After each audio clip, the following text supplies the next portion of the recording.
Hi hello welcome back to my channel హిమారా ideas and blogs అండి. Please subscribe my channel. వింటర్లో north side ఉండాలంటే చాలా ఘోరం అండి అసలు. ఎందుకంటే ఎండ రావడానికే 12 అయిపోతుంది అనమాట. ఆ 12కి ఎండ వచ్చిందనే ఫాస్ట్గా వెళ్ళి బట్టలన్నీ ఆరేస్తున్నాను. 2 రోజులు అవుతుందన్నమాట బట్టలు ఆరడానికి. ఇంట్లో ఉన్న వస్తువులు ఎక్కడ దాచాము అనేది ఎవరికి తెలిసినా తెలియకుండా పిల్లలకు మాత్రం బాగా తెలిసిపోతుంది. మా వారు వచ్చారో లేదో ఆయనకైతే చూపిస్తున్నారనమాట డ్రెస్. ఈరోజు లంచ్లో నేను ఒక కొత్త ప్రయోగం అయితే చేశాను. ఈరోజు మా ఇంట్లో వాళ్ళు నా ప్రయోగానికి బలి. ఎవరు చెప్పారండి సైంటిస్టులు మాత్రమే ప్రయోగాలు చేస్తారని? ఇంట్లో మేము కూడా ప్రయోగాలు చేస్తూ ఉంటాము.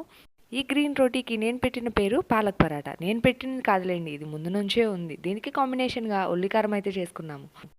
అంతా తిన్నారు. ప్రయోగం మాత్రం సక్సెస్ అయ్యింది. టేస్టీగా ఉంది పాలక్ పరాటా. సో లంచ్ అయిపోయాక మొబైల్ చూసుకుంటూ ఎంజాయ్ చేద్దాం అనుకుంటే ఊరికి వెళ్ళానని అందరూ స్టాక్ పెట్టుకున్నారనమాట క్లాత్లు కుట్టడానికి. సో వీడియో కోసం ఇలా ట్రై చేశాను. వీడియో నచ్చితే లైక్, షేర్, సబ్స్క్రైబ్. బాయ్.